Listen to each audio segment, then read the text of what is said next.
right, we're recording. Welcome everyone to the Ape podcast, where we aim to inspire young Americans to adopt responsibility, work hard, contribute to their family and communities, and overall just get their shit together. I'm excited to sit with our guest today, Mr. Itai. How you doing, Itai? Good. How are you doing, Lee? Doing pretty well. Appreciate your time. Yeah, happy to be here. Happy to provide a voice. I never knew that my voice was that important, but all right, here we go. You're a good character, man. And, it's been interesting. I've had some good conversations, as you know, just with this 6 month so far podcast journey. But really, what I aim to do is not only try to help young Americans get their shit together, but offer them wisdom, offer them experiences from people who do have their shit together and people who, in my view, have good characters, whether morally or the actions that they do. One of the main reasons I wanted to chat with you is in light of all the kind of crazy stuff going on in the world. You are an Israeli American, so I think that brings really good perspective and kind of a view of multiple cultures at the same time. Mm-hmm. And you're also a father, right? Yes. And that's something that I think a lot of our generation and younger lacks. And I think that this whole toxic masculinity, I think has just gotten completely out of hand. But I like, folks like yourself who have, worked to build a family and support your family. But, what's that journey been like for you being a father? Absolutely the most life-changing experience of my entire life, considering a lot of the things that I've done. Yeah. It's something that is from day one, and that's it. There's nothing else that you can do. Your life really becomes, a lot of aspects better, some aspects maybe not necessarily worse per se, but some aspects harder, more challenging. But it's all part of a learning and growing process that I think is an important thing that, as an individual we can do. Did you always want to be a father? Was that like the entire time growing up, or was that something that you battled with? It's something that's kind of to a degree, in my opinion. I mean, maybe some people would disagree with me, even though I don't think anybody from the Israeli culture will disagree with me. I think it's something that kind of gets indoctrinated into you from a very young age that, you're going to grow up, you're going to get married, you're going to have kids, and that's just going to be your life. And I think that that's something that we as a culture kind of grew up with. Again, some people might disagree with me. I don't know who they are, but I feel like that's something that's pretty commonly characterizes our culture. Mm-hmm. I think the thoughts about whether or not I wanted it for myself maybe came a little bit later than it should have. It came like right as my wife and I were beginning to, say, hey, you know what? We think it's time to do this. Mm-hmm. That's when really the fear, I guess, or kind of some little bit of cold feet kind of came into play. I'm very glad that the decision and the outcome came, and that I'm now a father. My son, he's amazing. Every day, seeing him and seeing him grow, watch him become right now the little boy that he is. Eventually, the man that he's going to become is going to be a really life-changing and rewarding experience for me. Yeah, so, and he's the oldest of your two, right? He's the oldest of my two, yeah. We have a second one as well. She's a year and a half. Also, it's just doing it all over again. Yeah. And it's kind of seeing everything again, but you're also getting it from a different perspective now that you're actually seeing two little human beings kind of interacting with one another, and how those relationships kind of get built from a very young age, and the ways that they kind of think and the way that they kind of see the world. Yeah. It's really amazing to see them both growing up together, and especially becoming the best friends that they really are these days. Yeah, and you grew up with siblings as well, right? So did that factor into you wanting to have multiple children, or was it just, hey, we had one, if we have another, so be it? I think it also, yeah, no worries. I think it also kind of plays into a few things. We knew we didn't want to have just one. Mm-hmm. We knew we wanted to have at least another one so that he's not always being in like adult interactions, and I want to have him have another kid there almost always. Learning experiences, social experiences. Exactly, social experiences. We think that they actually they are much more in line with their age when they have siblings. So we knew it was going to be it was going to happen. Mm-hmm. And I think we just decided the only thing that we did was we just decided to space it out in a specific way that worked out better for us. I mean, some people like to space them out very young and very, very tightly packed, if you will, with one another, and we just didn't feel like that was for us. We felt like it was we did a pretty good spacing between them, 3.5 years between the two. We think that that's something that worked for both myself and my wife. That was much better for us. Yeah. Well, I mean, and you're working the whole time, you got a lot of stuff going on, and I think you even touched on it earlier, but although there may be added difficulties to having a child, the benefits outweigh the costs, right? It's more work, but it's you much get more work. From it. You get a lot more maturity out of it. You get a lot of seeing a lot of yourself into it as well. Like you never really see and understand exactly how much of yourself is in your kids until you actually see their same behaviors that you do. And it's insane for me when I see my son. My son actually also looks exactly like me, which is also a little bit of a mind fuck if you ask me. Especially the first time. All the way down to the beard, huh? All the way down the beard. Actually, funny story. One of his daycares actually drew a beard on him one day. It's a face painting type of thing they just do. They used to do face paintings on Fridays, so one time they decided to face paint a beard on him, and I was like, oh my god, this kid looks exactly like me. Holy shit. Anyways, I digress. A lot of his behaviors are very similar to mine. A lot of the same things that I remember taking an interest in as a kid. I'm suddenly seeing him, and I'm like, what the fuck?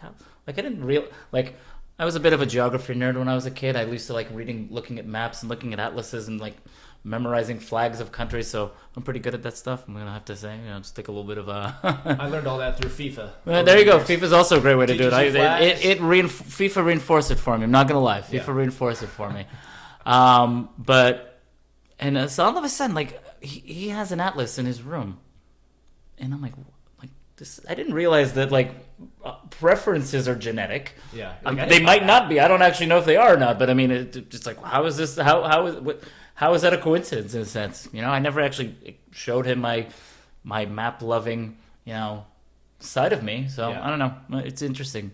Well, maybe it's also being multicultural too, right? Because me being born and raised in San Diego, a lot of people are very patriotic towards being American or patriotic towards being Mexican American, right? So there's a lot of that type of stuff going on, and listening to Mexican music, listening to all that type of stuff. So I wonder if it just, me, I don't speak two languages. I'm pretty American, although my mom is from Vietnam, right? So I had some cultural influence from that, but I'm pretty American, and she even assimilated a lot as well. But maybe it was FIFA that I just happened to like looking at maps and trying to learn from people in other cultures. But it sounds like maybe the same for your son. Yeah.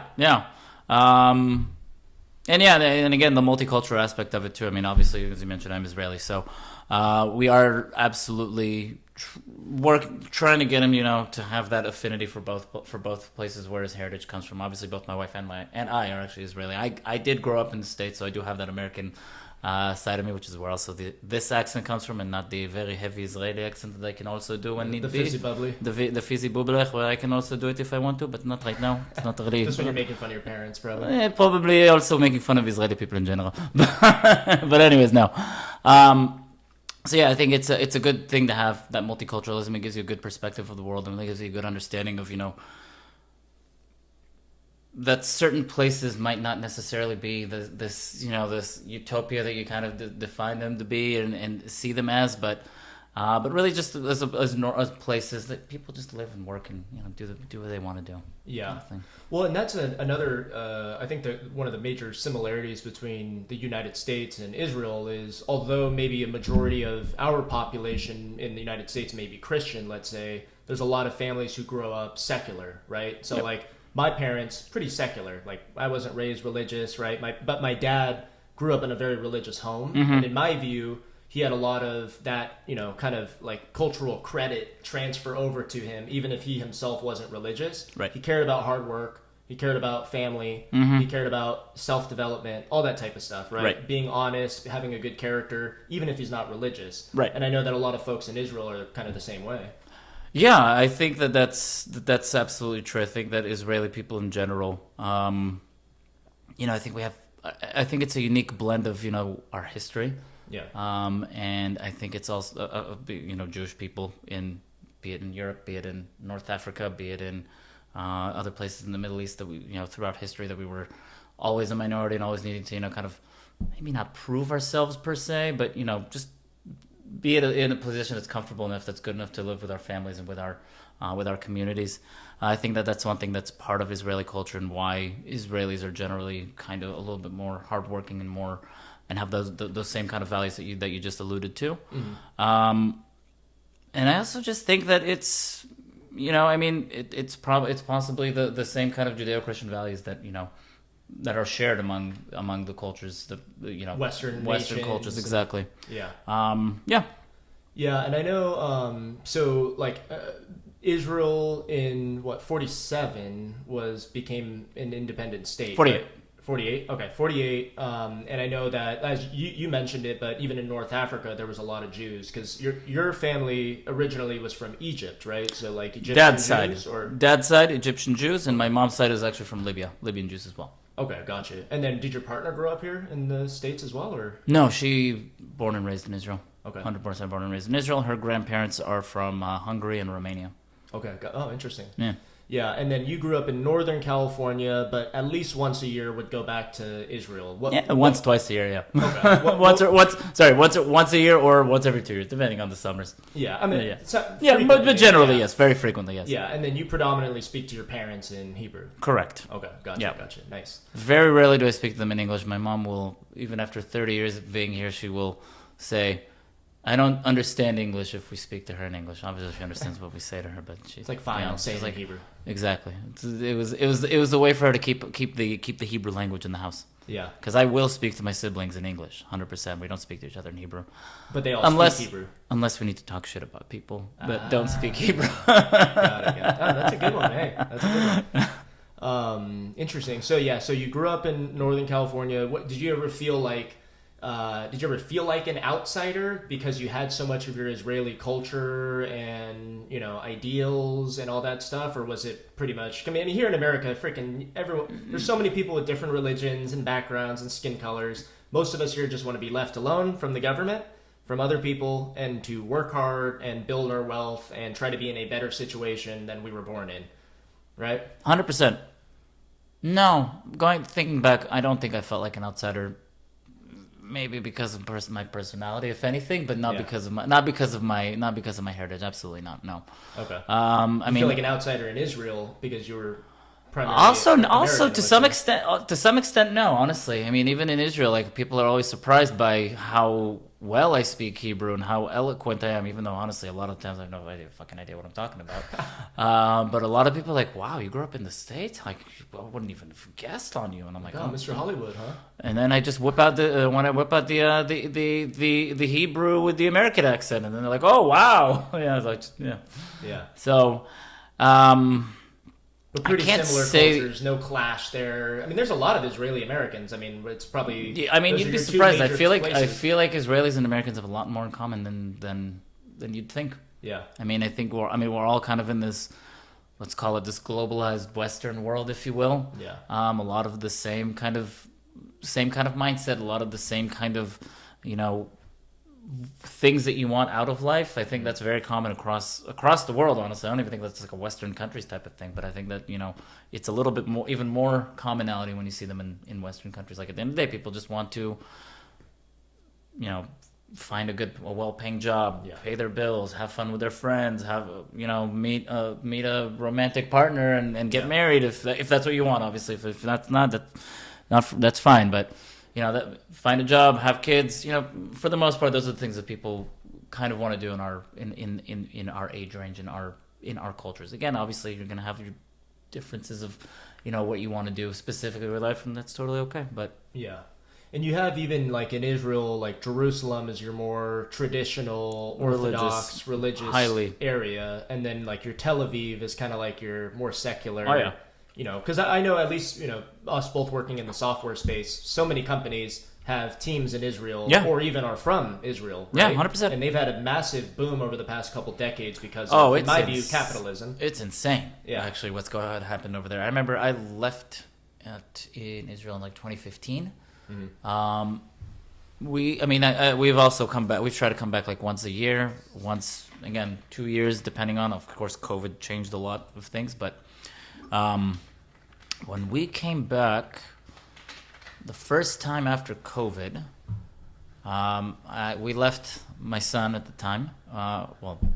We left him at the grandparents' house, and we decided to spend the night at a hotel in Tel Aviv. Nice. And it was like the first time I'd spent more than like a few hours in Tel Aviv since leaving.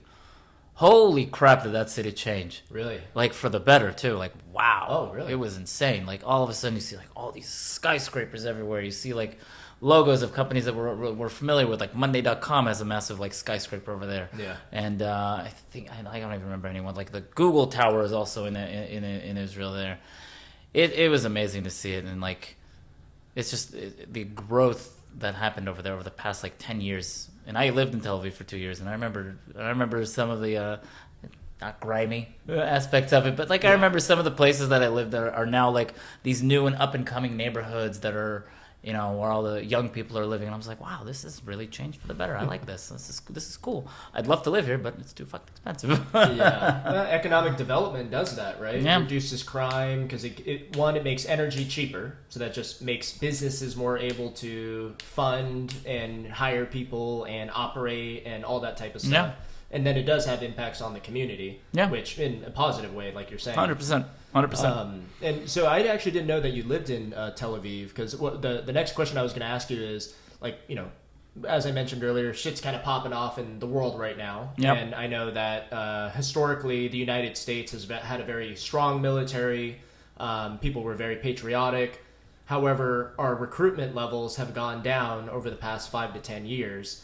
That makes me think, well, dang, what would happen if we really got into a bad situation? Would they start making mandatory service, right? Mm-hmm. And I know, like, Israel, almost all adults between, age 18 to 20? It's like 2 years mandatory almost if you're living in Israel. 3 years? 3 years, yeah. What was that journey like for you? And, like, how did you decide if you wanted to do that or not? And what went into that? So, yeah, like you alluded to, I did join the military in Israel.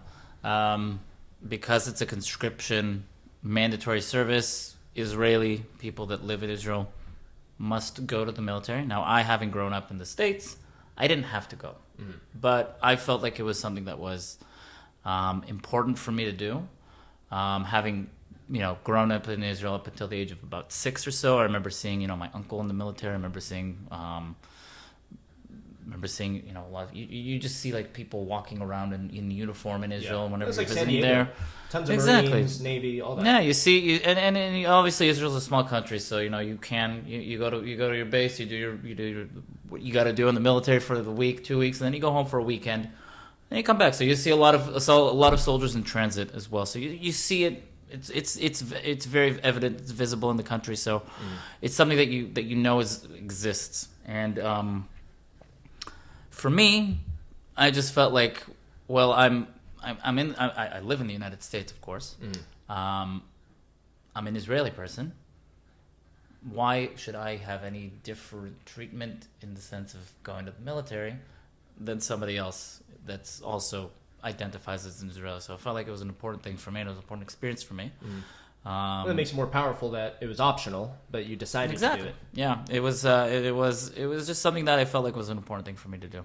And this is what, 2004? I joined the military in November of 2006, so just actually 3 months after the second Lebanon war ended. Okay. Yeah. So I actually don't know much about the Lebanon war, but I know that a few years, 9/11 happened. You being American at least got an understanding of like, whoa, holy shit, right? Did that go into you feeling patriotic in terms of defending your country? I would say maybe the second Intifada actually was a little bit more.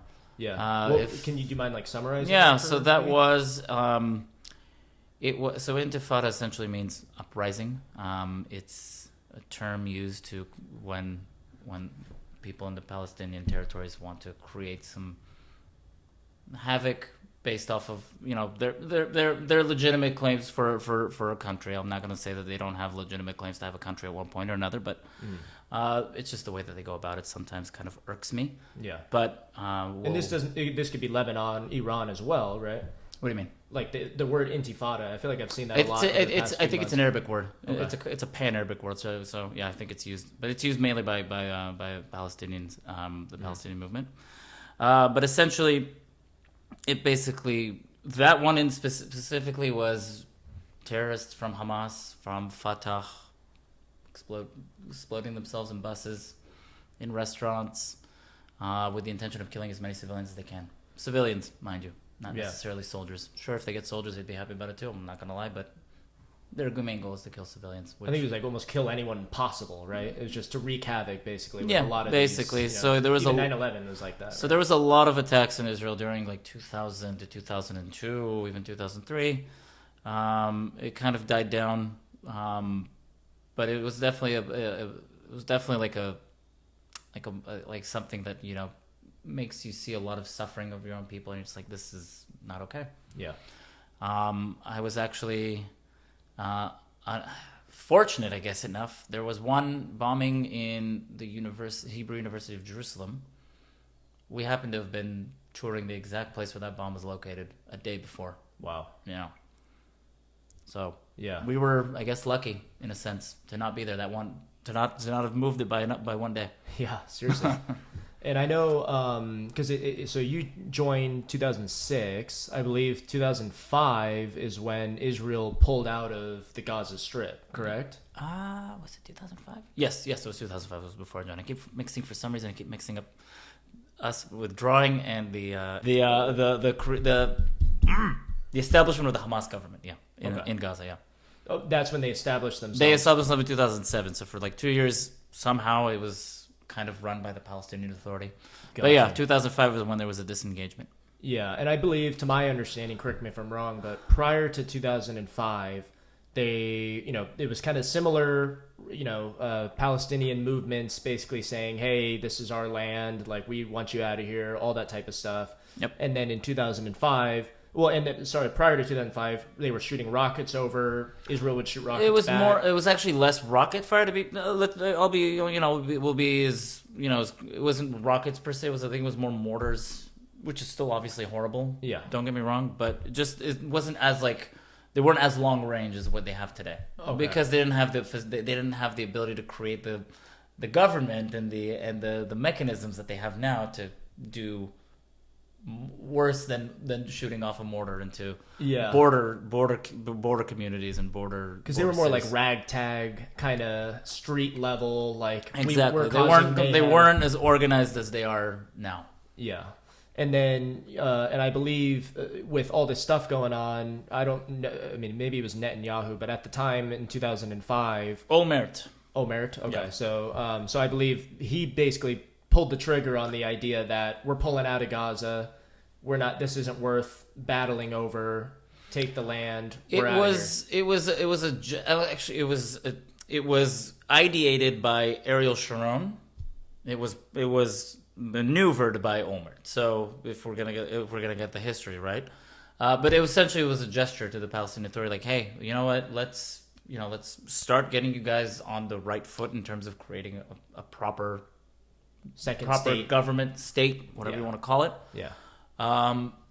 Here's a good sized chunk of land. Let's see what you can develop with it. Let's see what you can do with it. Here we are. Yeah. Here we are. How 2005? Almost 20 years later. And yeah. Good stuff.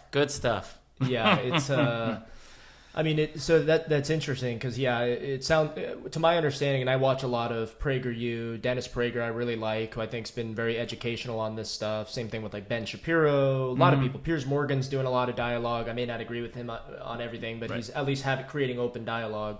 And I believe, to your point, over the past couple decades, there's been attempts at saying, hey, wave the flag, let's end this, here's an offer. And then the Israeli folks were aligned with that and game for it. But then the Palestinian folks said, nope, we're not giving up a single inch of land. We don't want the Jews here.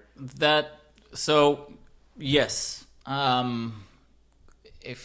If you read the history books, they'll talk about the Camp David Accords in 2000 with Ehud Barak and Yasser Arafat at the time. There was a deal. Ehud Barak offered them about, I want to say 97% of the West Bank and all of Gaza. I believe even parts of East Jerusalem to establish the capital as the Palestinians do want today. Mm-hmm. Rejected. I mean, they could have had a state for 20 plus years now. They could have been celebrating 25 years of independence at this time. But instead, this is the and this is something that happened again and again. Obviously, there was the '93 Oslo Accords between Yasser Arafat and Itai Rabin. Obviously, there were some issues on the Israeli side about with Rabin getting assassinated. Not good for anybody. Obviously, it led us to some other things here. But at the end of the day, there's some things that there's a lot of instances where think the history could have changed for the better had certain concessions been made. Yeah. Well, and I know even, Ben Shapiro says this quite a bit, but it's like, hey, there's no possible chance at a two-state solution if one of the two parties isn't willing to come to the table. And I think, for a long time, I wanted to believe that, the other side wanted to come to the table and wanted to, create the conditions necessary for peace. Now, I don't know what the average Palestinian truly believes and truly wants, so I'm just gonna go and talk about their leadership at the moment and say that it just seems like a very cynical ploy at trying to make us look as if we're not pulling our end of the bargain for some reason. I don't understand exactly what they're trying to aim at, what they're trying to get at for the most part. Yeah. Obviously, like I mentioned, there were many peace deals on the table. All of them fell through, mainly because of the Palestinian side, honestly. And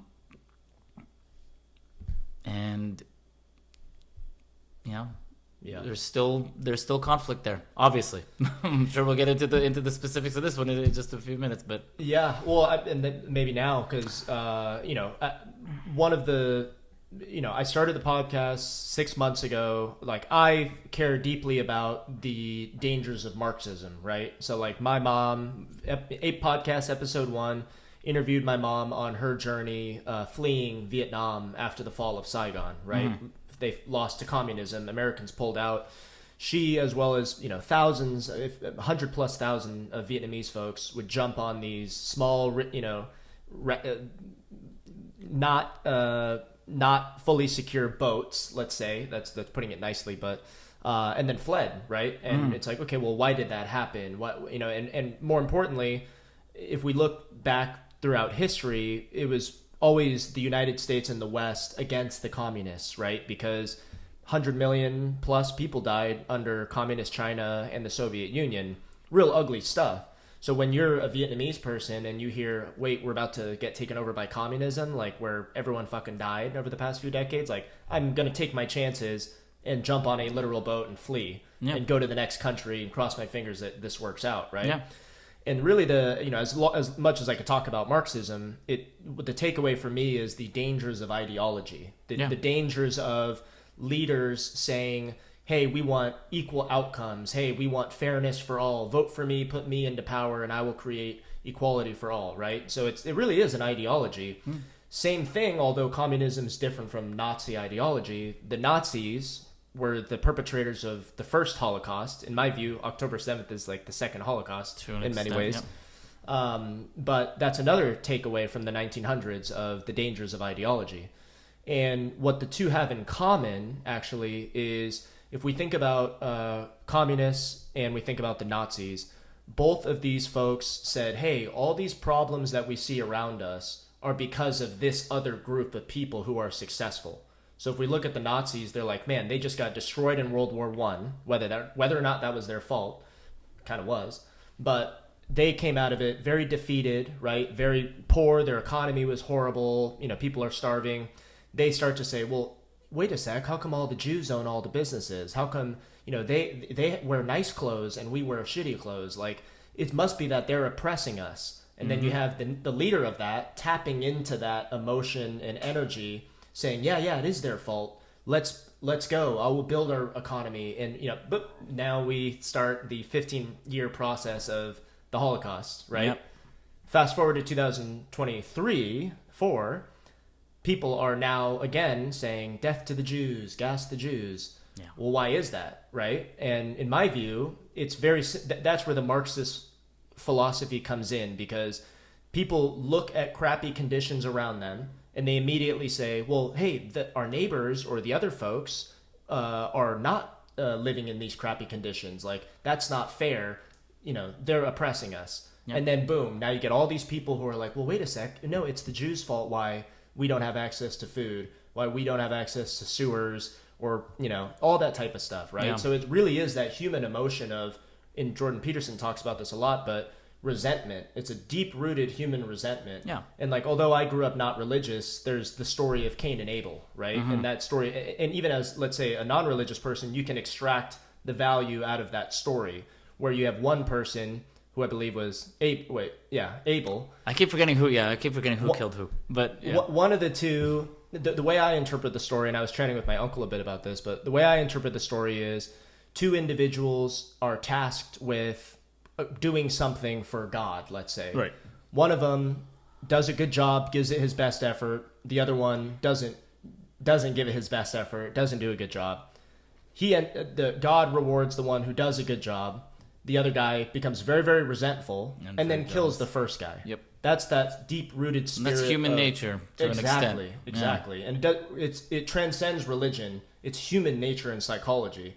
But now translate that to the Germans in World War I or Palestinians today. They look at crappy problems around them. They don't think about what happened before. They just see crappy problems around them, and then they say, well, damn it, the other folks have it good. Yeah. We need to take it from them. We need to whatever, right? Mm-hmm. And that can be applied to even in, black versus white in the United States. That whole story of, hey, the reason why so much of, the reason why there's larger amounts of black people in poverty compared to white people is because the white people are taking the opportunities from the black people. They're taking the jobs from the black people. And, it's horrible. I mean, it's an ideology rooted in resentment. Yeah. But, after that long spiel, I see so much of that translate with the Israel-Palestine stuff, because Israel and the Jews have traditionally been successful, right? In my view, because you have Western values of liberty, of, the pursuit of excellence, all that stuff, democracy, those are all essential to prosperity.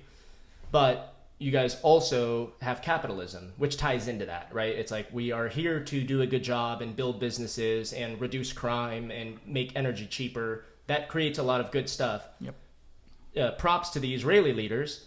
Now, if we sadly look at the Palestinian leaders or the leaders in Iraq or all that stuff, they don't channel that same type of leadership. No. It's more like it's all their fault, and they're the enemy. It's more of a way to keep the specific people that they want in power one that on one side, and the way that they do that is by channeling that resentment towards the Israeli side. And I think that that's actually something that was actually more historical than just with the Palestinians. My parents keep telling me that it used to happen also from, back before Israel had peace with any of its neighbors. It used to happen with the Egyptians and the Syrians and the Jordanians. They'd look over the border and be able to see that Israelis were prospering and doing, amazing things with pretty much on the same patch of land at their end. And they're like, well, why don't we have this too? So it was a thing that was able to be channeled, exploited.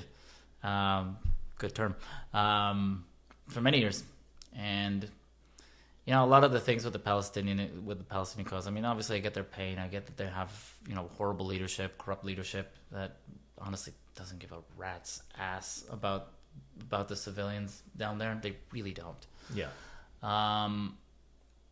But I mean, I guess you just find that, I don't know, there's just very, they've just been indoctrinated for hatred for so long, and for so and it's so extreme too. Sometimes you a lot of the things that you saw on October 7th. Yeah, what went through your head when all that stuff happened? Honestly, at first it was like, how the fuck is this even happening? I've been in the military. I know the processes that go into place when somebody just as much as touches the fence like that, I know exactly what the process goes down, and and it was just saying that as a complete breakdown. So that was my first one. It was a complete breakdown, and everything that I remember being taught when I was on the Lebanese border back in 2008, 2007, God knows whatever years I was doing there. That was the very first thing. Because at first, you didn't really get a sense of how bad it was. At very first.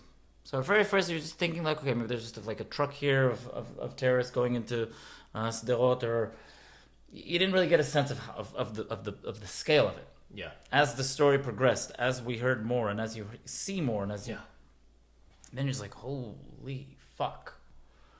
And it was painful. Like I was not myself for at least a week, hearing the stories, hearing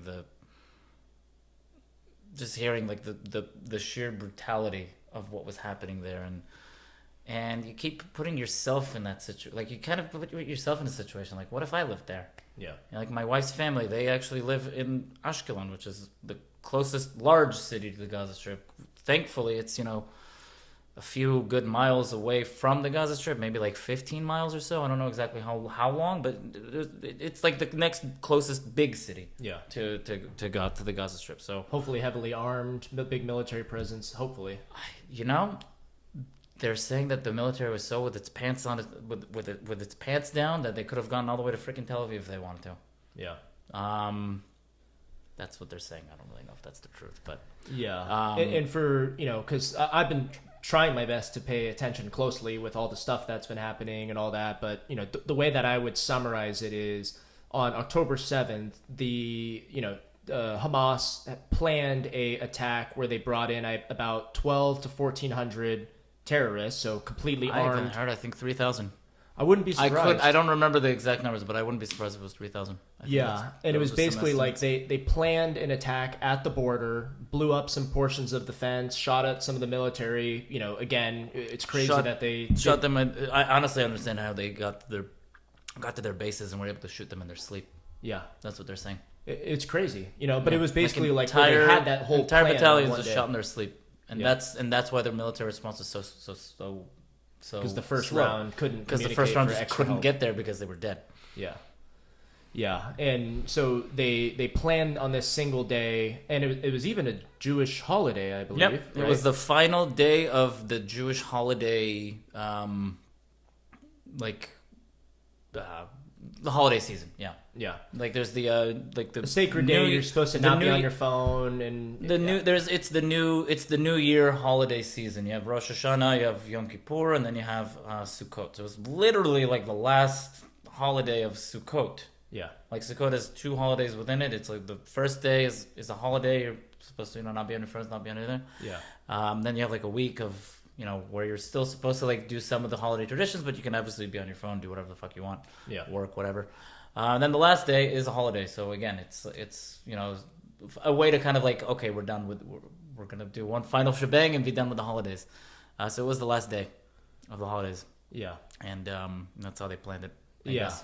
And what's crazy to me too is like when I talk to so many other Americans, let's say, and who aren't as up to speed on what was going on, or maybe they just, didn't see the news or whatever. There's so many different people that have different amounts of information that they see. But what a lot of people tend to get, not confused, but a lot of people seem to think like, oh, well, those two nations are always attacking each other, and this was just one more round of attacks. And then it's like, this really wasn't. No, this was a huge escalation. Nothing has been ever done like this before, where babies were killed just for being Jewish. Kids, my son's age, my daughter's age, were also killed. Sometimes some even beheaded, apparently. I don't know how you go about justifying that, but women were raped, and I mean the horrible stories that were, and the sad part is these guys were teenage girls were raped, by the way. Stories like that we haven't heard of since the Holocaust in many ways, right? Because of the sheer brutality of it. And I think what people don't understand is this wasn't like, hey, we're out here to attack Israeli soldiers. It was like they literally, and I believe they found on the bodies of Hamas soldiers little pamphlets that said, here's how to, here's where you need to target, kill as many women, children, men, doesn't matter, as humanly possible, and kidnap as many as humanly possible. Yeah. And, little sheets were found. It's kind of sick, but little sheets were found that were telling these guys how to say, take your pants off in Hebrew. It's pretty. This isn't like a military attack. No, this is a full-blown attempt at genocide. Honestly, if it was a military attack, like, I mean, I'd understand how people would maybe legitimize it to an extent if it was just a military attack, right? Because that's legitimate. Like, you're in the military. That's, part of it is being in a war zone. Part of it is being in that line of fire. Yeah. But when you cross over into civilians and you do it so abruptly and so proudly, that's just sickening. Yeah, and they then, were recording it themselves, and that's another thing people seem to confuse themselves on. It's like, this wasn't video released by the IDF; these were fucking GoPro videos. And the thing that really pisses me off is when people are now saying that no, it didn't happen. Yeah, like, yeah, there's video proof. Oh no, it was an Israeli false flag operation. Really, you really think Israelis will go and kill their own people? Isn't that scary? Like, that's like, really, do people really think that?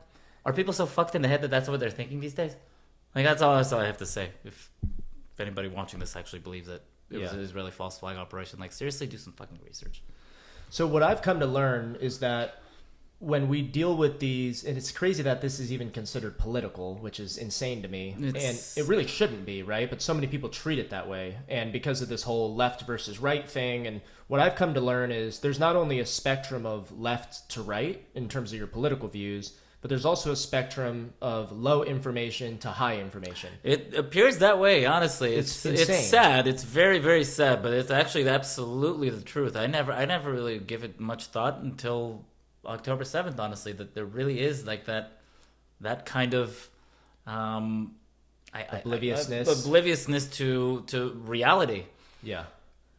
It I don't know if you've ever heard of Barry Weiss. She's a liberal Jew in New York who has been... I think I've heard the name, actually. I'm not 100%. She's a popular writer and now podcaster, speaker, whatever. She's been popular for a few years. I've never heard of her until after October 7th. But she has this famous quote, which I think it's hers, but she says, a lot of Democrats, liberals, whatever you want to call it, a lot of people on October 6th went to bed a liberal or Democrat.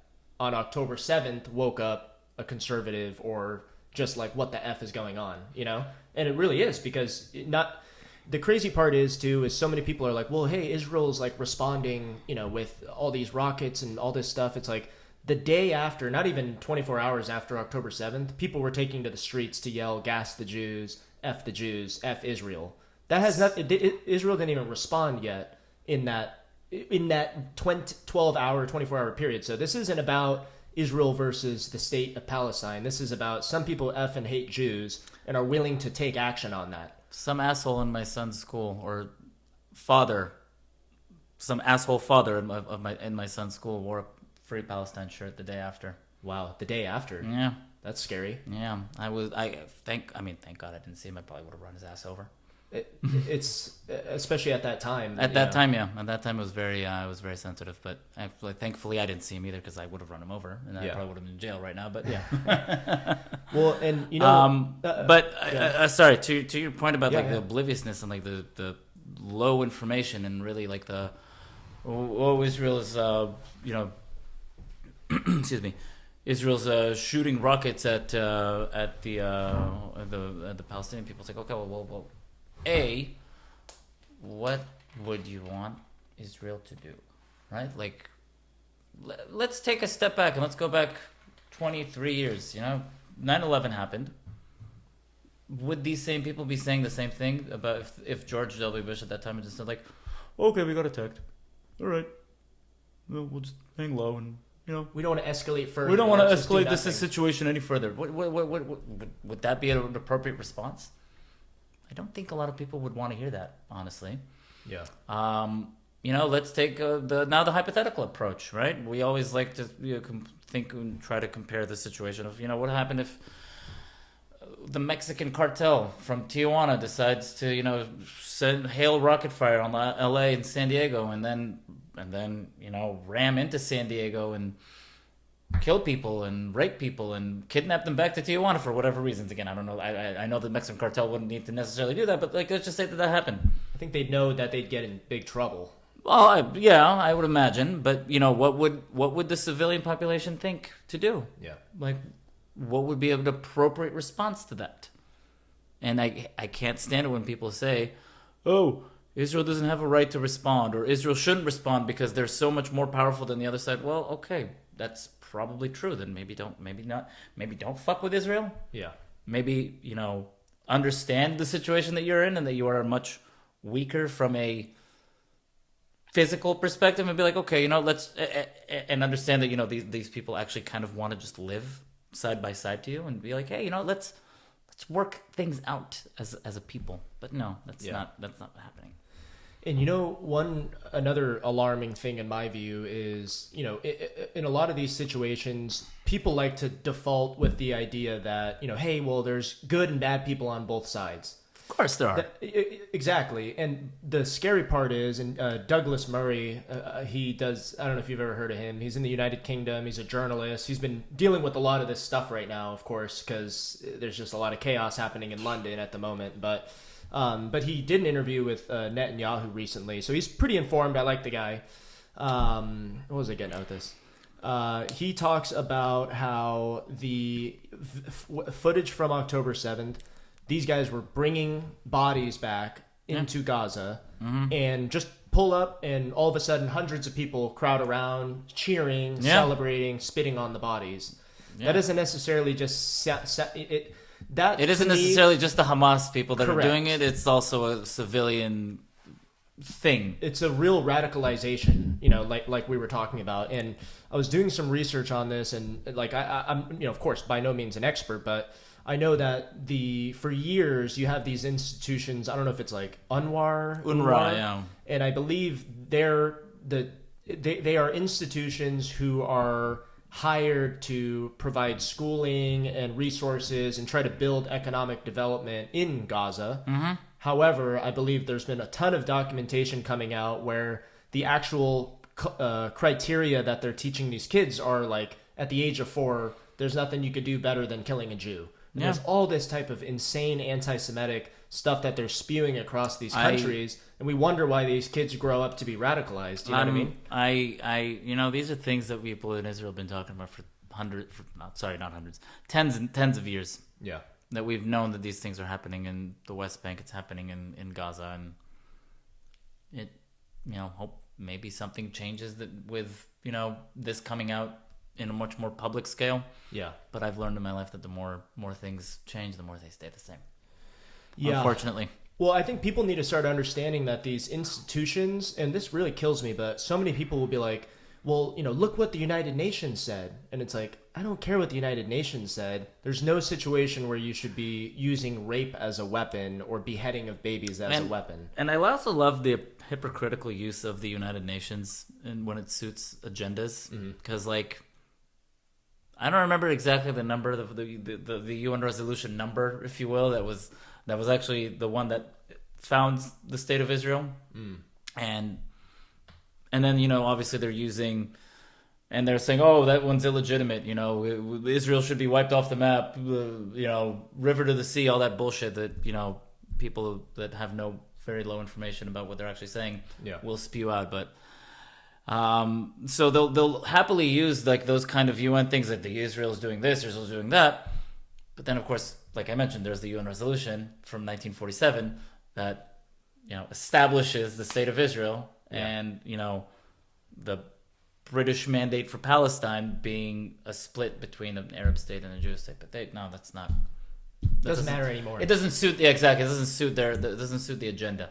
So Dennis Prager talks about this as well, because how he describes it is, 48, Israel independent, give it 20 years, how much economic prosperity occurred in that 20 to 30 years, right? Like Israel really, again, they started to become, capitalists, they were building businesses, they were developing their economy, all that good stuff. And the problem is, and this is why I even brought up Trevor Noah, right?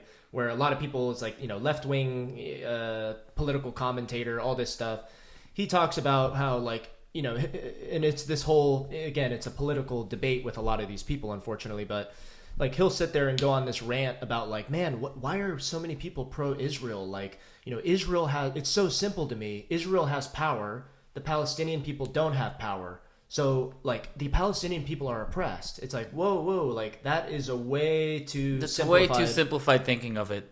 Yes, Israel has more power than the Palestinians. That's basically because of what you said. Israel decided that they're going on the approach of let's build the country properly. Let's build institutions.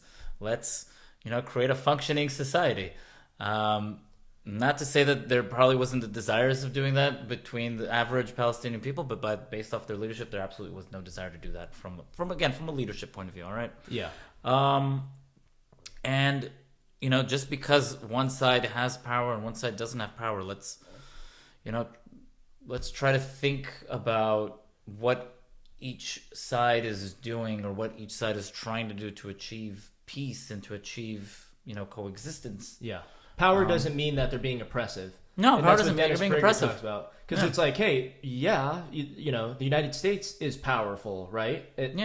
Does that mean we are being global oppressors? And you'll hear that from people all the time. Oh, you'll hear it from people all the time that America is a global oppressor. That's absolutely false. Yeah, and that's why I brought up Douglas Murray, because he actually wrote a book called The War on the West and talks about how Western civilization in the United Kingdom, United States, Australia, they have this cultural revolution going on right now where you have certain groups on, let's say, the far left, or typically in these, more elite class of societies that say, the U.S., or Western ideals aren't perfect, and Western ideals should be criticized, and there's so much poverty around the world, and we need to be doing more to help. And it's this kind of like self-loathing Western spirit that has really taken a hold of, in my view, the Democrat Party, a lot of these, kind of social justice institutions, right? Yeah. Who, again, as we talked about, they weaponize Marxism, they weaponize emotions, they weaponize like, hey, you should feel bad.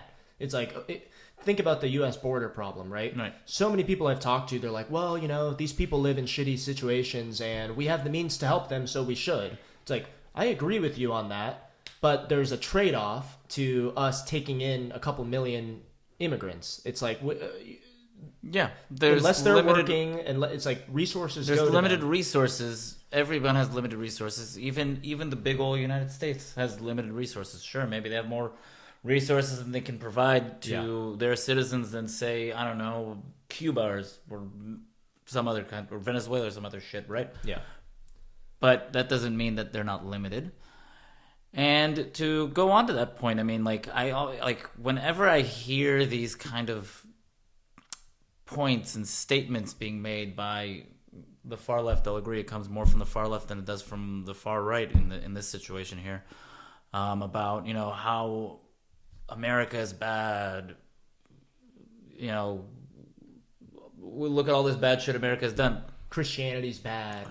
Bad. All this stuff is bad. Where is it better in the world?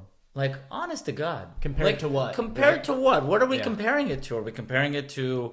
Utopia? Are you comparing it to Utopia? Okay, sure. Everything's going to be bad in comparison to Utopia. Yes, I'll agree with you. I'll agree with that. That America is not as good as a Utopia. Is America better, though, than, I don't know, probably everywhere else on Earth? Probably. Let's think about that for a quick second here. Where are these people from all over the world coming to? They're all migrating. They're immigrating to the United States. No one in their mind is thinking, and I apologize to anybody who has some ideals about China or Russia or Brazil. No one's immigrating to those places. Sure, you're probably going to get some immigrants to China, right? Yeah. But it's not on. Nobody from I don't know, Venezuela is thinking, oh, you know what? I'm going to try and score my luck in China.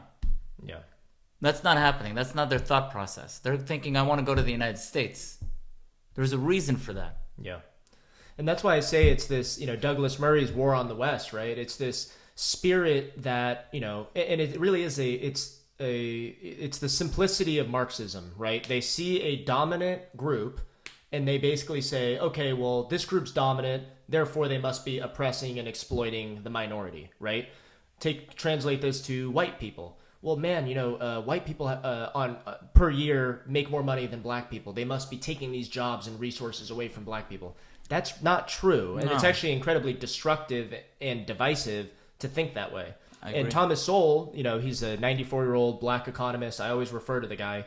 But he talks about a lot of this stuff where he's like, hey, it's not healthy to tell a young black man that no matter how hard you work, no matter what you do to work out of your situation, you will always be held down by the white man, or you will always be held down by the United States, right? The system's against you. It's like, that's horrible, right? It's horrible. You want these kids to work hard and to support 100%. their families, and it's like, 100%. that's what we should be encouraging, not it's their fault, it's not your fault, you're a victim, and there's actually nothing you can do to get out of it. 100%, because there's so many different examples of where that's absolutely false. Yeah.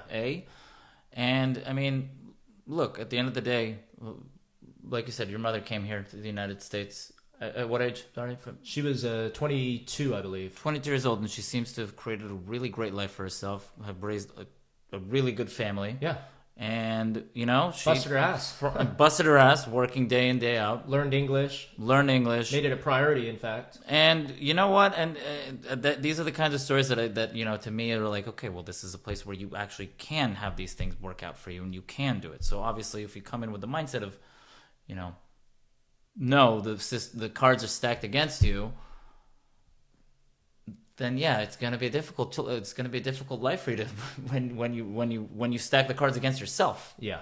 It's really a lot of your own personal psychology and how you really kind of see the world, because it's personal responsibility. It's personal responsibility, 100%. It's like, you live in a Western country, you're given an opportunity. And if you're given an opportunity, either you take personal responsibility or you deflect personal responsibility. 100%. That's literally what happens. Exactly. This isn't a dictatorial society where if you know the people in charge, or if you have some sort of a connection to the political party in power, exactly, that's the only way you can get ahead. I agree with those in those situations, that if you are not in that group, then yes, the cards are stacked against you. But we don't live in that kind of society. We live in a democratic society, capitalist society, where you can just you set your mind to a goal. You can choose what job you want. You can choose what job you want. Sure, you might have to have a bunch of shitty jobs along the way. Yeah. But eventually, if you apply yourself enough, if you set your goal enough, and if you set those milestones along the way, you'll get there. Yeah. All right, we are back from a short break. Thank you. I believe what we were last speaking about was Western civilization. Yep. Although it's not perfect, and although there's areas of criticism, of course, it's the best that we got compared to all other alternatives. Compared to all other alternatives in history, compared to all the other alternatives in the modern age, yep. I urge anybody who really, truly, deep down believes that the United States is like the worst country on earth, this racist place, place, like go experience racism in other countries. You don't think it happens in other countries? Like, I like to go back to like the examples of like in Europe, for example. Like, where do you think all the North African and immigrants or Arabic immigrants live? And they don't live near the Eiffel Tower. They live in the shitty slums on the outskirts of Paris, where, as you may or may not be informed of, people that are watching this, massive riots happen based off of race over there as well. So again, these are all issues that are happening all across the world. And again, don't even get me started on racism in the Middle East. Yeah, go to like worse, Mauritania, for example. You'll see the Arab majority there is racist against the black minority there, and very, very, very in your face about it too. Yeah. Shall we continue about how the World Cup in Qatar was built off the backs of South Asian immigrants from India, Nepal, and India. And you think they're treated like royalty? No. Absolutely not. There's racism going on there too. Yeah. So again, it's a thing that it's a horrible thing that happens. Don't even get me started. Don't even get me wrong on that at all. But it's part of, unfortunately, it's a part of human nature. And that's exactly, that kind of ties back to what we talked about earlier on this human emotion of resentment, right? It's like you see failures in your own life, whether that's your fault or not, whatever. And then you go off and you don't look inward to resolve them. You look outward and point blame, right? Mm-hmm. And you mentioned Paris earlier because, I'll mention him again, Dennis Prager. But he always references this one situation where it was in Paris. It was a community where they had, I believe, it was a lot of Moroccan immigrants who were living there. Yep. And for some reason, these Moroccan teenagers were stabbing Chinese people. And it was like, what the heck's going on here? Like, why is this fucking happening? And when they catch some of the kids and interview them, they're like, why are you stabbing Chinese people? And they're like, well, the Chinese people have nice clothes and nice cars and we don't. That's not fair. That's it. That's literally it. It had nothing to do with anything else aside from, and if we talk to a psychologist, that's resentment. Yeah. These kids don't, whether we can debate all day if they fucking even know why they're feeling this way, but that deep-rooted resentment is why they were targeting these fancy clothing, nice car driving Chinese people. So It happens. It's not, it's happened all throughout human history. It's not a unique problem to the United States. Correct. And even if we look at, it doesn't even have to be skin color, right? Because you go to Africa, in Nigeria, and I did a little 30-second clip on my Instagram about this, but they're after October 7th, it's fucking insane. But all these, and in my view, Iran is the one fueling all this stuff with their money. But 1,000,000%. In Nigeria, you had these waves of Muslim Nigerians slaughtering Christian Nigerians. They look exactly the same from a skin color perspective. They're from the same fucking country. Why is that happening, right? It's bigotry.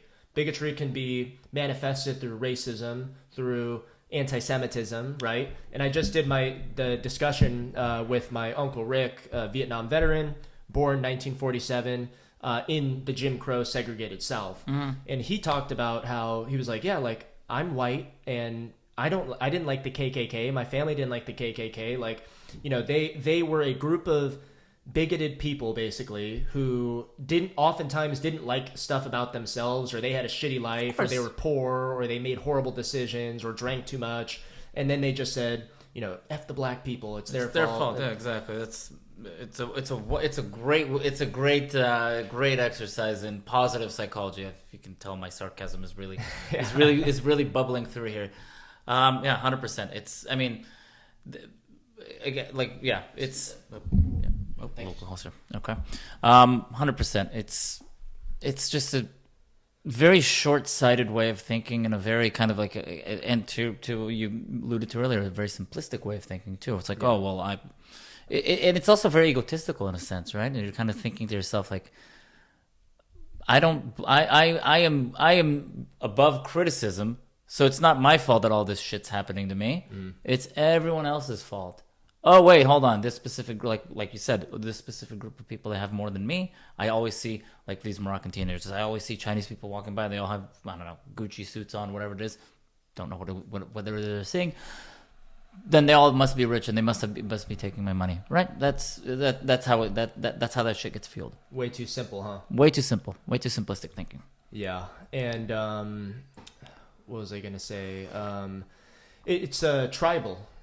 Because there's another resource that I recommend for everyone. His name is Jonathan Haidt. He's a social psychologist and wrote a very popular book that I reference a lot called The Coddling of the American Mind.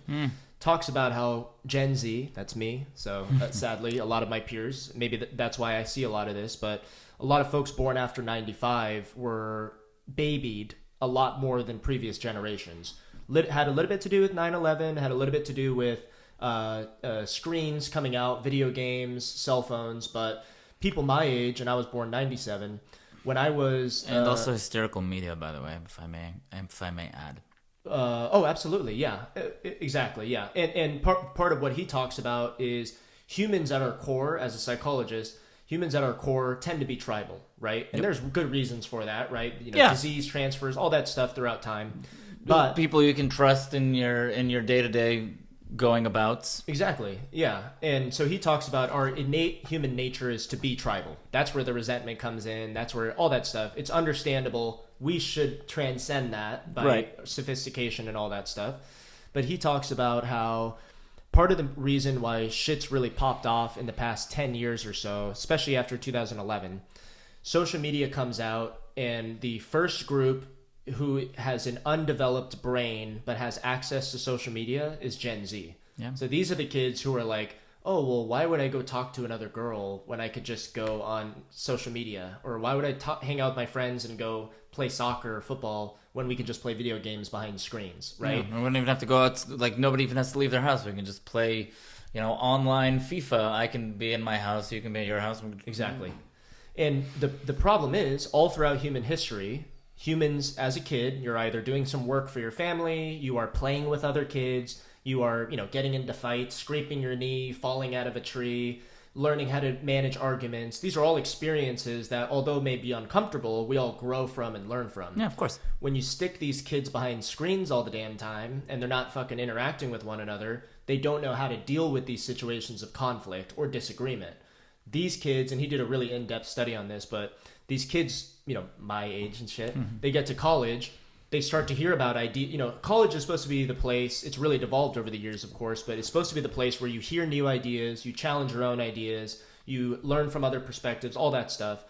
However, starting 2015, which of course is when I graduated high school, all these kids started to get into college and started to say, well, I don't like that professor's talking about that. Well, he needs to be fired. Like, hey, he needs to be fired. And then it's like, oh, okay, let's start allocating budget towards trigger warnings and towards safe spaces. And it's like, what the heck is going on here?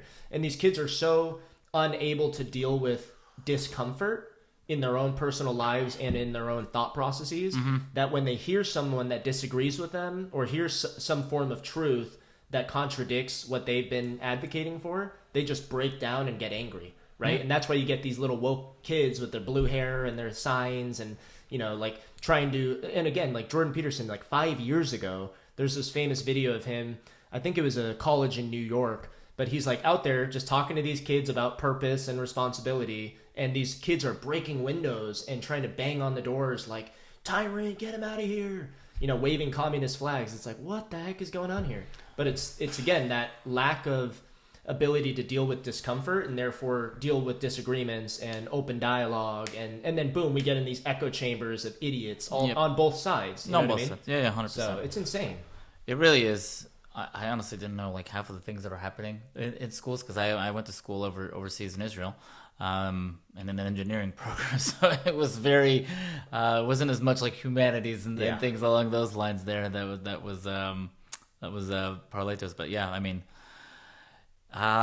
mean, these are real problems that I think that we're gonna have to, unfortunately deal with in like 20, 30, 40 years when these people are gonna be the ones that are gonna be in charge. Yeah.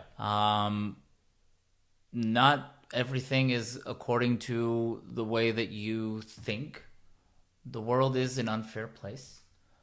And, sometimes you're just plain old wrong about a notion that you have about something. Yeah. And it's okay.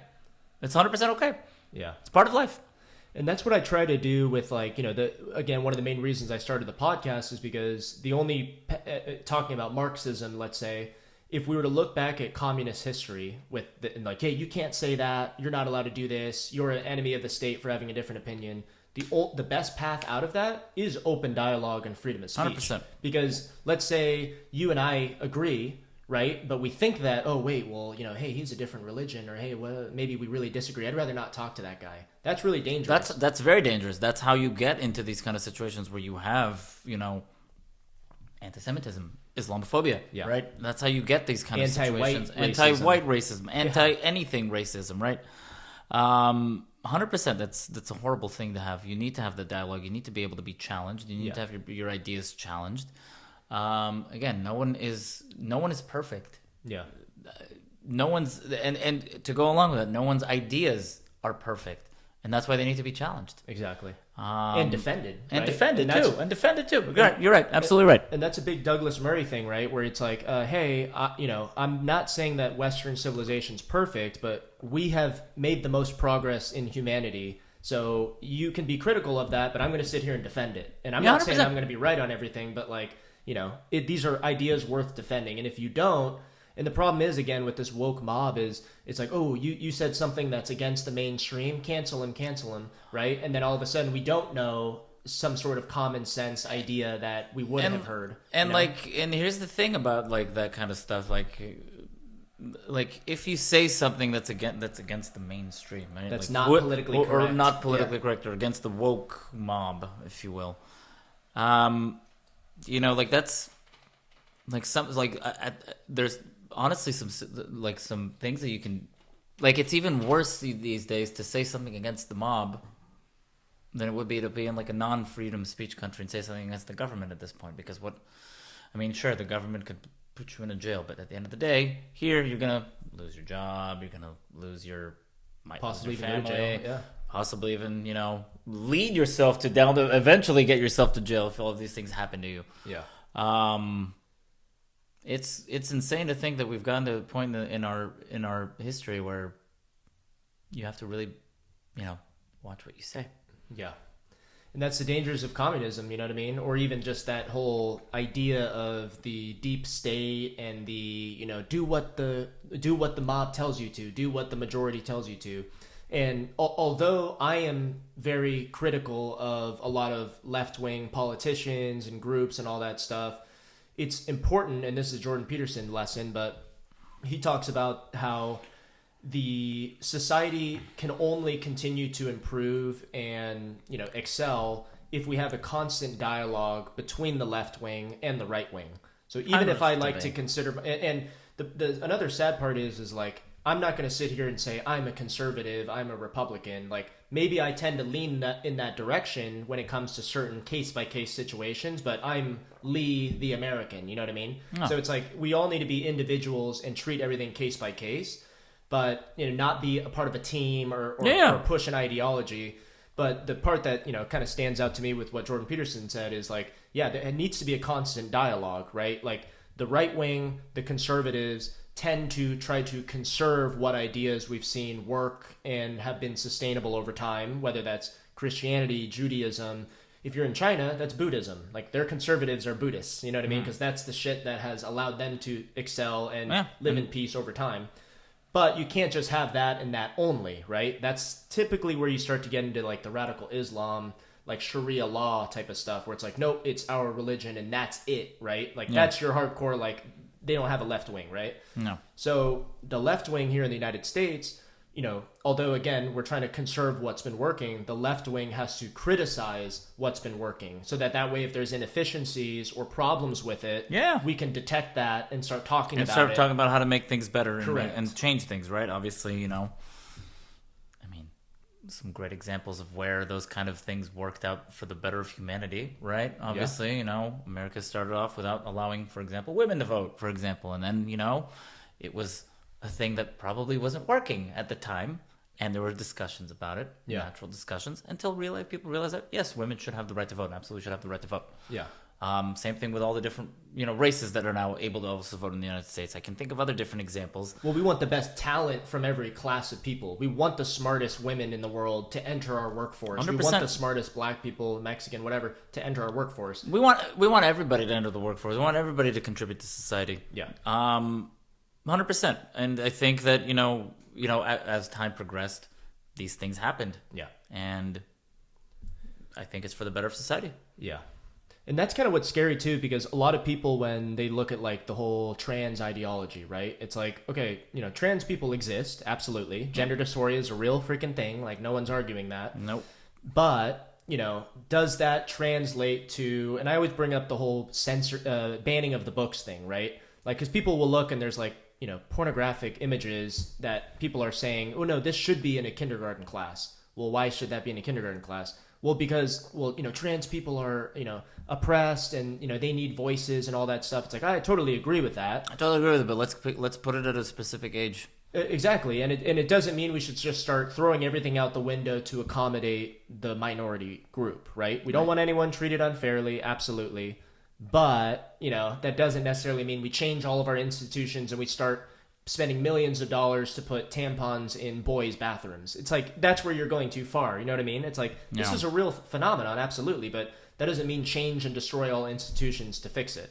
So, and sadly, I guess what I was getting at with this is like, people will look at the trans ideology and say, well, back then we used to not let women vote, right? So this is just our today's version of like, oh, we'll progress past this. This won't be a problem. Like the people who don't want to change institutions or put tampons in boys' bathrooms, they're just being the bigots like we had back in the day. And it's like, that's not, that's not exactly the case. And I mean, I think, I don't want to say it's a new thing, because it's obviously not a new thing. The trans gender dysphoria, exactly, all that stuff. It's not a new thing, but I think that it being in the spotlight is a new thing, and I think there's a lot of change that could happen, might need to happen.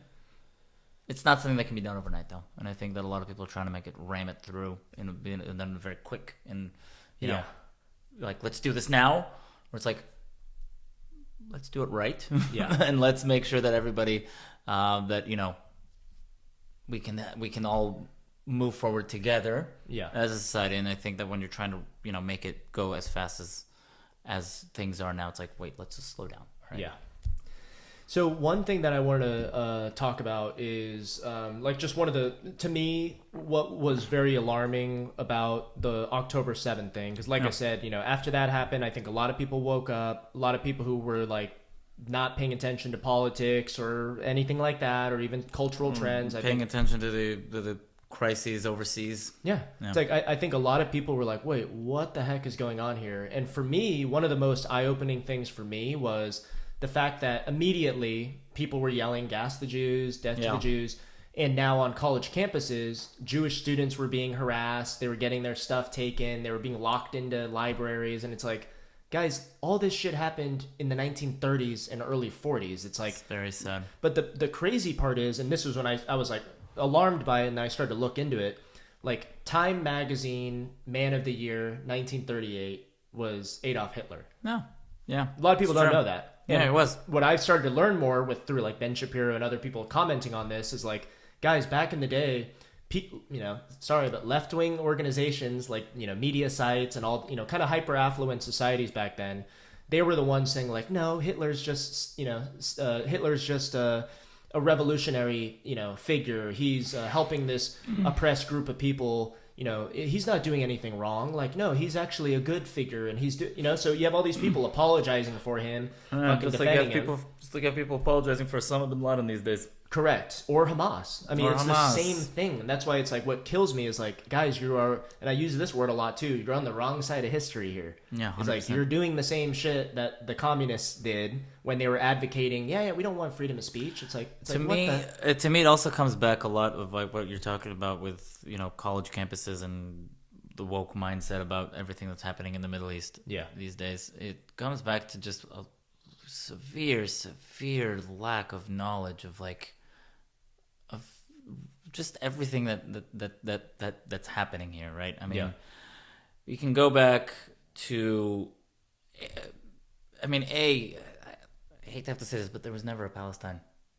They were never an independent people that had their own country, and all of a sudden all these Jews showed up out of nowhere. All from Europe, by the way, which is this thing where all Jews are only from Europe, which is bullshit, by the way. I'll get into into that in just a bit. But all of a sudden, these Jews came out of nowhere and just took over the land. No. Before the British, before Israel, and before this conflict, it was the British Mandate of Palestine who conquered it from the Ottomans in World War I. The Ottomans held on to that land. I don't even know how long the Turks were in charge of it, to be perfectly honest with you. I really don't know. Beforehand, I think it was the Mamluks, for example, were part of it, or are from Egypt. This is in like the Middle Ages. A long time, the Ottomans have been there at least since the Middle Ages. Yeah. At least, like I remember going through Israel. There's a lot of different like Ottoman forts there. It's pretty cool that you can see that kind of history there. You go back before the Mamluks, it was the Byzantines. Go back before the Byzantines, it was the Muhammad conquests, you just go back in time. There was never like a Palestinian state that existed there. So that's one thing that irks me a little bit, because they're making it out to be as if we were never there and we're just there out of nowhere, and we just believe that it's there. In the land itself, I believe, like I know that for the past 1,000+ years, there has been conflict over the land between Muslims and Jews, right? Muslims, Christians, Jews, everybody wanted. Obviously, the Crusades are all about, all about fighting over the Holy Land.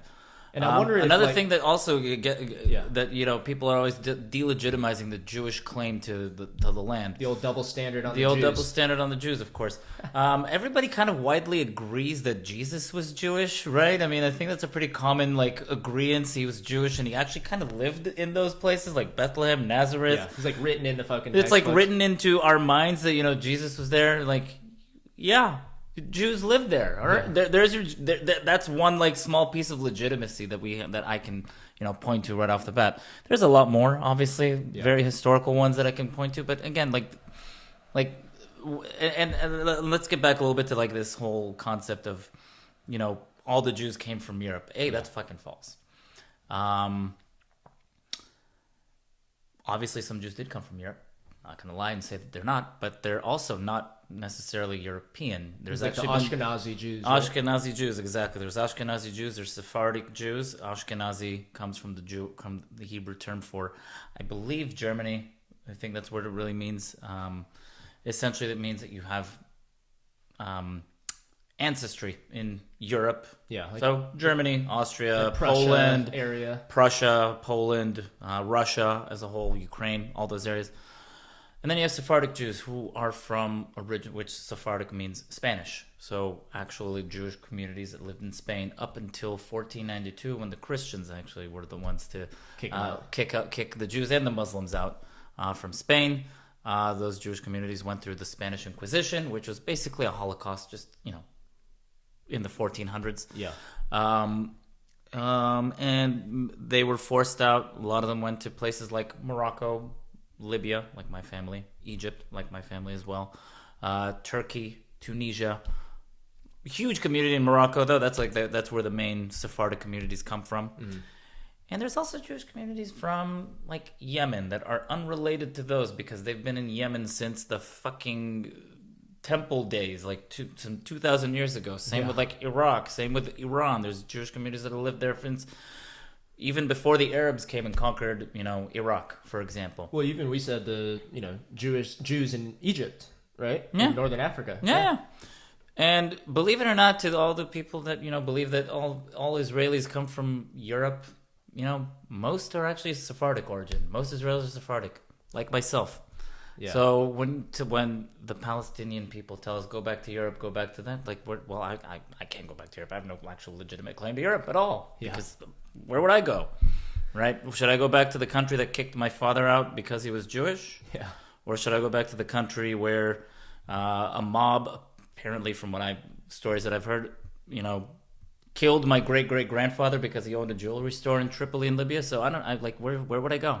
Where would I technically feel safe in that sense? Yeah, and that's that whole stupid like colonizer ideology, right? Where it's just like, okay, well, are we just gonna are all European descent Americans gonna go back to Europe and then get the land back? It's like, okay, if you believe that Israelis need to go back to Europe or go back to North Africa or wherever, if it's a who had the land first, okay, I think even if you guys think that it should go back to the people that lived there 500 years ago, fine, let's have that 500-year cutoff, fine, whatever, arbitrary, but whatever. Yeah, I'm calling it arbitrary at this point. Then that means you got to leave the U.S. too. Yeah, honestly, it means that you have to get out of the United States and only the Native Americans can live here. So what people warn about, where it's like, hey, do we really want to play this whole decolonizer game? Because guess who's next? Americans and. And actually, to be fair to the audience here as well, also the Arabs would have to leave a lot of their homeland. Are we not going to talk about the fact that Muhammad, in his days, conquered a lot of land, and spread out a lot of Arab influence to North Africa, to again Iraq and places like that they didn't necessarily come from. We accept that they live there now because they have lived there for hundreds and thousands of years, and that's totally, and that's that's the way the world is right now. I think it's just a word game on behalf of the the woke, the anti-Israel, anti-Western. It really is. It really is. Because it's that whole cultural Marxism, man. It literally is like where people will say, and that's why even Dennis Prager talks about this, but the double standard against the Jews, right? It's like over the past couple decades, there's been Muslim on Muslim slaughtering happening all over the world, right? Yet the second Yemenite civil war, Syrian civil war. I think Armenia right now, a lot of Christians are being killed by Muslims, right? And I believe maybe it's the other way around, but I don't remember exactly. But I think that it's the Azerbaijanis against the Armenians. I don't really know exactly what's going on there, but there is a pretty big war going on there that no one seems to know or even honestly care about. Yeah, there's also a pretty Pakistani Uyghurs, right, in China, right? And yet the world doesn't care about that. And there's also a unless big war, it's by the way, Jews. going on with Ethiopia and the Tigray communities there as well. So yeah, there's a lot of wars going on in the world. No one gives a fuck. Yeah, unless it's like, oh wait, but the But Jews the minute responded to the an second attack. the second there's something going on in Israel, all of it's front page news, and then you see people in the streets. And you know what? As somebody who's an Israeli person, it's just it gets tiring that people seem to like get their hands or seem to think they know everything about the conflict and have a really really dug in opinion that's based off of nothing. Yeah. Like I said, it's a spectrum of low information to high information. There's a lot of people who they're very low information. They think that they're doing what's morally right by standing with the perceived oppressed. And that's all the logic that they need to start shouting slogans and start harassing Jews. Exactly. And like, again, going into that low information piece, like I've removed myself from social media. So any social media I get from looking over from looking over at what my wife is seeing, and she was seeing a lot of these interviews with these idiots on these protests, but these anti-Israel protests. You know, they're screaming from the river to the sea, Palestine will be free. More than half of them don't even know what river or what sea they're talking about. Yeah. Just so you guys know, if you guys don't know what river or what sea, it's the Jordan River and it's the Mediterranean Sea. Just FYI. It's basically calling for all but it's Jews calling to leave for the land, basically. All Jews to be thrown into the sea, as a very famous Egyptian president in the 50s would say. Gamal Abdel Nasser, the guy who actually responsible for my family's removal from Egypt, but it's a different story. But it's a deep-rooted phenomenon, you know. Then again, Dennis Prager, he has a whole book on anti-Semitism, and he talks about anti-Semitism, like Muslim anti-Semitism, Jewish anti-Semitism, where you have a lot of your, you know, kind of like maybe even like secular Jews in Israel. No. I was like, actually, I mean, it's kind of an interesting one, but it's, you know, to me, you know, being Israeli and, you know, being for my generation, it's kind of, maybe not funny, but there was racism even in Israel within the Jewish communities between the Ashkenazis and the Sephardic Jews. The Ashkenazic European Jews had a little bit more of an elitism to themselves than the Sephardic Jews did. So my father went through a lot of it when he was a kid because he grew up in a city that was predominantly, I mean, nowadays I think it's probably more Sephardic than Ashkenazi, but back when he was growing up there was a lot of Polish people that lived there in that city. So he would hear a lot of racist terms being hurled at him. Yeah. Like one specifically from other Jews who would call him Schwarze Chaya, which means black animal. Wow. Which is horrible, obviously, to hear. Just because more darker skin. Slightly more darker skin, even though my father actually has a pretty light skin, to be honest with you. Yeah. I think it's just the notion that they know that they knew that his family was from Egypt and not from, you know, Poland or Germany or, I don't know, Russia. Yeah. So something I learned through watching a lot of Ben Shapiro is, like, I had no idea about this. I know you and I have been talking about this, like, over the past year, but the Jewish community, I think, has one of the strongest community-oriented ideals, right? Where it's, like, literally once a week on Saturdays, that's the day meant for staying off of phones, not driving, being with your family. I mean, as an ideal. Right? Yeah, the ideal, exactly. North Star. But I also believe that a big part of being growing up Jewish, I mean, correct me if I'm wrong, but you guys learn about Jewish history. You learn about the actual history of anti-Semitism and like everything bubbling up to World War II, right? Like that was probably a big focus of like how bad can things get for us if we're not paying attention? Boom, World War II, right? Yeah. Was that something that was heavily like taught to you growing up or a big focus? To an extent, yeah. I mean, you know, growing up in a Jewish household, slightly more traditional than most of my peers. My mother's not like religious per se. Like she'll be on her phone on the Saturday. But she keeps kosher, for example, and she maintained that in our house. I'll say here, I don't follow a lot of the rules that Judaism has. In my opinion, it's a little too much.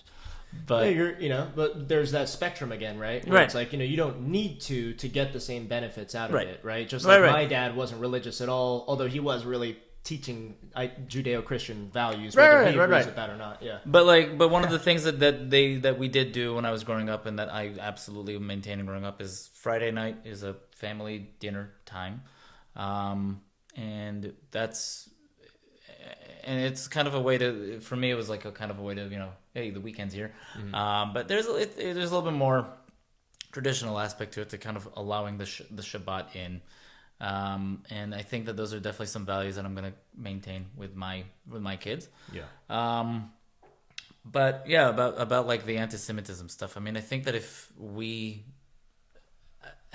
like the way that it is with Jewish people is that it's indoctrinated in our minds that it can happen at any point in any time. And the best way for us to kind of maintain ourselves is through our own community, and to keep ourselves connected to our community, connected to our past, connected to our traditions. And even if you're not necessarily following each and every rule that Judaism wants you to live by, then at the very least you know that they exist, and that that where it comes from, in a sense. Well, it sounds like deeply intelligent to me that growing up you were told or taught or indoctrinated to understand that it could come back at any point. And me, as a totally non-religious, especially, I mean, you're like the second or third Jewish person I've probably met or have engaged with in dialogue. I'm sure I've met more, but it's just not a big thing in my growing up in community. I'm sure there is in San Diego, but to me, like, I used to always, growing up watching like South Park, right? They would make like, "Oh, you Jew," like kind of jokes. And it was usually something that was like funny, because I just never saw any of that stuff happening around. So it was almost one of those things where it's like, "Oh, you can joke about it because it's not fucking happening anymore." And that's why it blew my mind after October 7th, the amount of anti-Semitism that like exploded worldwide. Yeah. And it's just like, holy shit, that is real. I'm always, I mean, you know me. I am very light with joking and things along those lines. I have no problem going, after my Jewish heritage and joking and using it as like a. I make Asian jokes all the time. Exactly. Like, I mean, we all, like, I think we all kind of do those kind of jokes about ourselves. But yeah, I mean, it's pretty disturbing to see what's come of it. Yeah. And what happened after October 7th. I mean, I kind of, honestly, to some extent, to be honest with you, I think that like in the days after it actually happened, I was talking about, earlier, how shocked I was from A, the military response, and then B, as, you hear about the stories and you hear about the atrocities. And, for me, it obviously created like a sense of like in a belief that like at one, like it's some, like on some level, a part of me thought that maybe this is the time that sentiment will change around the world. Maybe now people will be a little bit more sympathetic or empathetic to the Israeli cause, in a sense. Maybe they'll be a little bit more, willing to see a little bit more on our side. But no, it was completely dashed, and completely, like, it just makes you really sick to your stomach when I mean, I don't know if to say it was expectation. But like maybe a hope, but seeing those hopes dashed was just heartbreaking. Yeah, and I think it's important to note too that even surveys today will show that people over 65 are very in support of Israel, right? And on the other end of the spectrum, people who are like 16 years old are not pro Hamas. Like, they will answer surveys saying that I am pro Hamas. It's like, what the fuck? I think it's that low information piece. Yeah. I remember, and again, this is one of the other things my wife showed me on social media. Like, they had this guy that was going around, and he was basically, it's a joke, right? He was going around with like this piece of paper and like getting people to sign up, like, "Hey, do you support Hamas?" And people were like quick to jump on it, and we're like, yeah, let me sign that. Yeah, they're the like, underdog. And then they're like, hold on, okay, so let me actually, before you sign on, let me just explain to you what you're signing on to, and let me just explain to you just a little bit of like, the details of this. And they was telling them about, so essentially you're signing on to anti-LGBTQIA plus rights, right? Mm-hmm. You're like, no. You're also signing on to, Sharia laws and women's oppression and all that stuff. Like, no. Yeah. So once you unravel a very small amount of what this Hamas ideology is, you realize that it's complete batshit craziness. Yeah. But I think that people are just, for some reason, I don't know why, they're just unwilling to just understand what Hamas actually is. They register slogans, and that's another kind of like, revolutionary, like, the Red Guard back in the communist days, the people who were the useful idiots, right? The ones literally advocating for Mao Zedong. It's like, what the heck? And it is low information. And one of the things that, for me, I think I got some backlash on my own social media because I posted this little Dennis Prager video. And it was a South African. Oh, did you get canceled by the woke mob? I got a couple angry DMs, couple angry DMs, which I try to respond with kindness because I truly do believe people are just freaking lost, And I can get, that's a whole nother conversation. But the Dennis Prager video, it was a South African woman talking about, is Israel an apartheid state? And she's from South Africa. She's like, we fucking know what that is. And no, guys, Israel is not a apartheid state. Like, and one of the things that shocked me was how many people say that, where it's like, oh, Israel's an apartheid. They're oppressing Muslims and Arabs. Isn't 1/5 of Israel Arab or Muslim? No. There's and they're Arabs, in the fucking IDF. There's Arabs they're in leadership, right? There's Arabs in the government. There's Arabs on the Supreme Court. I've never seen a bus line for Arabs and a bus line for no Jewish Arab bathroom. people. I've never seen an Arab bathroom and a Jewish bathroom in Israel. I think they're trying to extrapolate what's happening in maybe the West Bank across the entirety of Israel. I mean, the West Bank situation is shit. Don't get me wrong. I'm actually an Israeli person that, again, I think I've said it before. Maybe my hopes and dreams for a two-state solution have been kind of dashed since October 7th. It might take some time for me to kind of repair that particular image, but I had in the past always kind of supported the creation of a two-state solution, and I will personally, if I ever move back to Israel, I will never live in the West Bank. Yeah, obviously from a security point of view, but also because I really just don't think that we need to be there. But that's a different story. Yeah. Again, maybe that in that situation over there is what they're extrapolating across all of Israel, but it's absolutely false. Sure, the situation over in the West Bank is messy.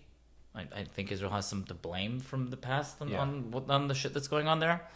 But to assume that the entire state of Israel is an apartheid state is false. Absolutely false. It's insane. Yeah, and I know, I don't know much about the West Bank, but I know when I listen to some of the political commentary on, okay, what would need to happen for a two-state solution to be real, right? You need a different freaking leadership in charge of the Palestinian people. You can't just say, okay, put your guns down. All right, new ceasefire, even though we did that in 2005, new ceasefire, let Hamas continue to rule Gaza. That's not possible. That's exactly what led to October 7th, right? So if they have new leadership who is like, hey, Hamas is insane, we want economic prosperity for Gaza, and we're willing to sit at the table and talk, the war would be over quickly, right? And according to Thomas Friedman, I don't know much about this individual that he continues points out to, but an individual named Salam Fayyad in the Palestinian part of the Palestinian Authority. I think he was third in command over there at one of the West Bank leaders. I think so. But according to him, I'll need to do a little bit more research on it before I make more of a definitive statement on it. But from what I've heard from Thomas Friedman, this Salam Fayyad character is a person that understands that the Israelis aren't going anywhere. Palestinians obviously aren't going anywhere either. Nobody wants anybody to go anywhere. Yeah. We as a Palestinian people would need to start creating institutions. Need to start building from the ground up to create an actual functioning society that doesn't blame the other side, that does look a little bit more inward in terms of how we can actually progress as a society and how we can become more prosperous. Those are the kind of voices that I believe the Palestinian people need. And I think that is a much more productive use of resources, brain power, willpower, than let's kill the Jews. Yeah. So that's not going to lead to them. That's not going to lead them to anywhere. Israel has a much stronger military. True. It's just a fact. So why I love Thomas Sowell so much, the black economist I mentioned, is because he adopts that same mentality, right? Where he says, for young black Americans, right, don't look up to the Al Sharptons and the race hustlers and the people who say it's not your fault, it's the white man's fault. That's not helpful. You need to get educated. You need to get a job. You need to not have the baby out of wedlock. You need to not get arrested for stuff. It's like, those are good fucking things. And imagine and why I advocate people listen to him, or like Larry Elder, is because that's a massive difference, telling kids to get their shit together and try to, take ownership of their scenario and try to grow and, develop and all that stuff, versus let's spend all our time pointing blame and saying it's not our fault. Yeah. That's the same shit. I would love for more, Muslims or Arabs to say, hey guys, like, yeah, this is a complicated situation, let's say, but it's not the Jews' fault for XYZ, right? Or all the resources given to Gaza, they were just, Hamas took them, made their leaders into billionaires, built tunnels, built rockets. To protect themselves from the airstrikes that are now raining fire on the Palestinian civilian population, who are suffering. I have no other words to say other than they are suffering. Yeah. And again, I mentioned it earlier, their leaders don't give a fuck about them. It's the leaders. You know what I mean? Leaders don't care. They're in their hotels and luxury hotels in Qatar with shit tons of money. I mean, you should see some of the videos of like these safes that they've confiscated from within Gaza. Mm-hmm. Like, I saw one yesterday. Like, holy shit, there was a lot of money in there. Like, why wasn't that given to? Why isn't that given to build schools or create proper programs? Like, I believe that the amount of money that's been invested in the Gaza Strip since Israel disengaged is probably enough to actually have created like a Middle Eastern version of Singapore. Yeah, like they always said that they could have done that, and they absolutely could have done that. They didn't. Yeah, look at it now. It's sad, very sad. And this is as an Israeli person who's speaking even after October 7th and after seeing the atrocities of what these people have committed against us. Yeah. But I see that their situation is horrible. I understand that. Yeah. But... And, it's the same thing with, like, people mention with Nazi Germany, right? And people always say, what kills me is, and this is one of the areas I disagree with Piers Morgan on, right? Because Piers Morgan will say, something like, well, Netanyahu said... they're going to defeat Hamas, which they should, but then they're going to occupy the area. I don't think that's right. And in my view, disagree. Exactly. And it's like, well, when we defeated the Nazis, it wasn't just like, all right, see you later, guys, and wait for their new wave of teenage boys to be like, man, these freaking Americans and, all this stuff, we're going to, develop weapons and armies for the next 10 to 15 years and then attack them.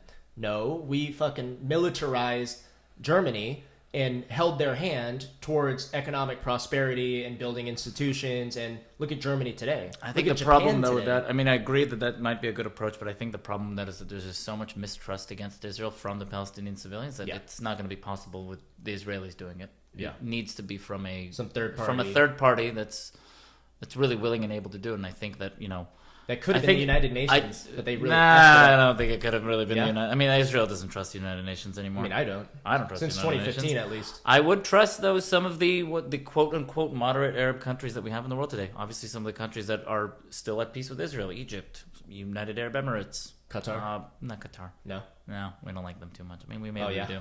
I personally don't like them very much, but maybe, I don't know. They're the ones housing the freaking Hamas leaders. Exactly. That's why I don't really like them very much. I mean, the Israeli government can choose whoever they want to choose there, but I think that, some of these countries, like Morocco, for example, as well, other countries that have peace with Israel, moderate, stable governments. Those like the Abraham Accords, right? With Saudi Arabia. Saudi Arabia was going to be the next one. Yeah.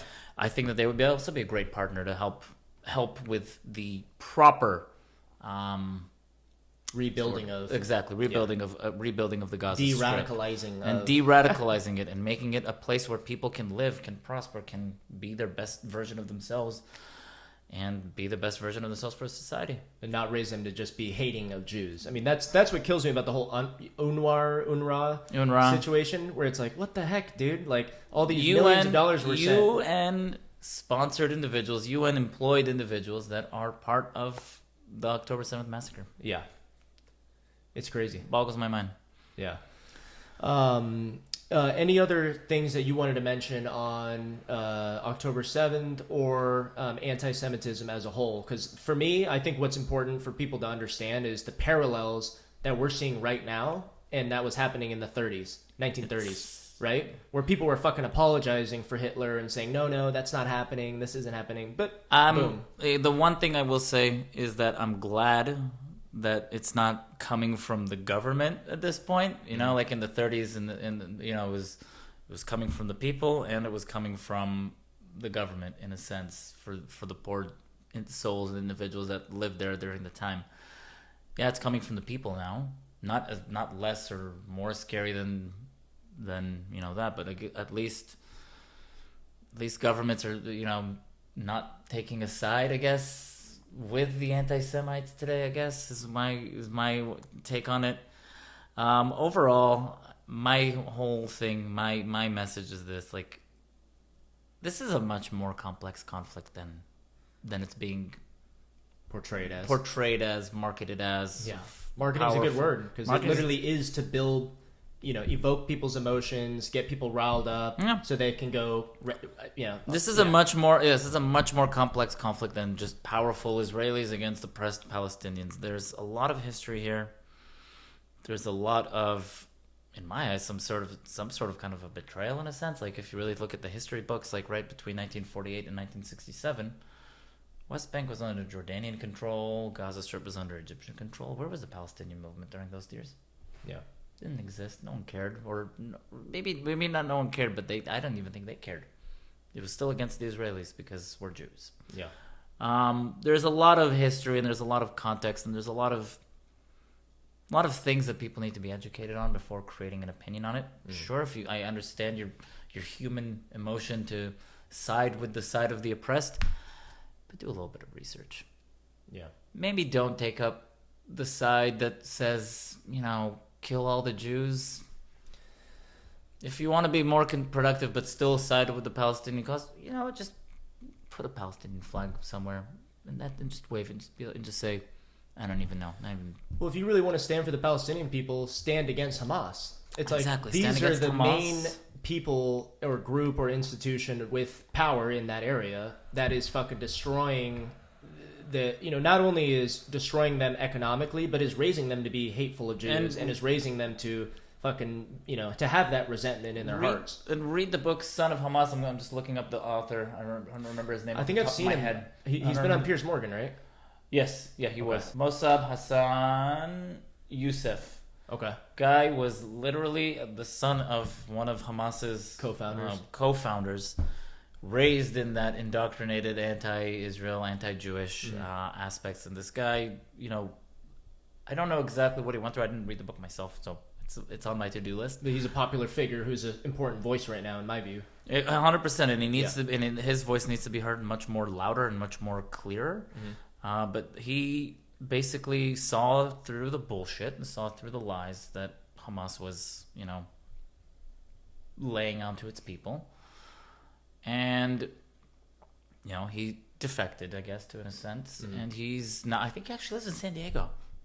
No way. I think so. I think I read that he lives in San Diego these days. Yeah. Huh. I'll have to look but that he talks at length about the amount of like cynicism and the amount of like, for lack of a better term, the amount of how they're raping the Palestinian society. Maybe not, physically, but I'm sure they are.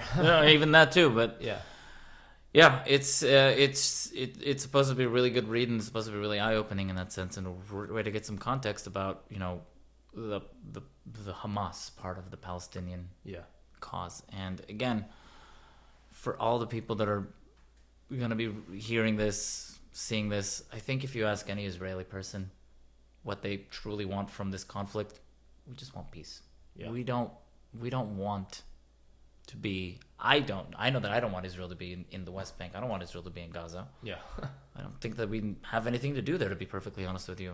Sure, there's some people on the Israeli side that think some crazy thoughts there, but most Israelis don't want conflict. Most Israelis want to live their life in peace and want to coexist. For the most part. I think I think fairly it's harder for them to even say these words now after October 7th. Of coexistence. I mean, if the American people were also slaughtered, raped, butchered, thrown, having their babies thrown in ovens, you probably wouldn't want to live with the people that did that to you, understandably. But I think for the most part, Israelis really just want that. They don't want.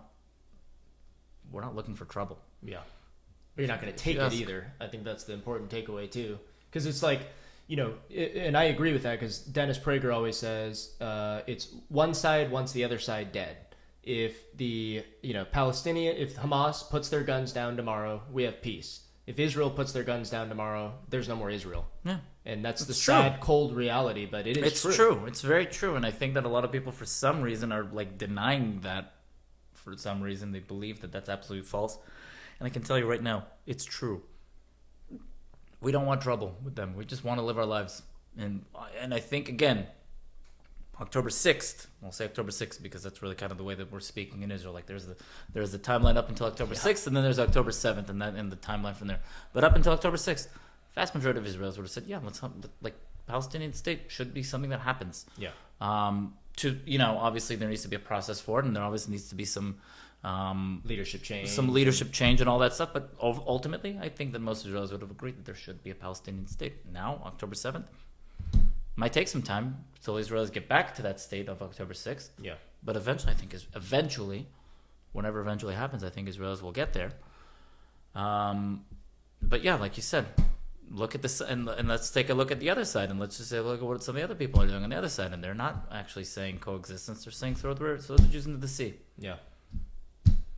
I mean, literally 2 weeks after October 7th, the leader of Hamas was on the Lebanese news saying, yeah, we're proud of what happened, and we will do it again given the opportunity. No, yeah, but now, it's true. You are true what you're saying. But now they're saying, oh, it never happened. We never did anything. So they're lying about it. So now when it fits their agenda, they're saying, oh, no, there was no rape. There was no anything. We just yeah. See, just as important, and this is the last comment I'll make on this, but this is why I think it's important. Just as important as during the George Floyd chaos, right?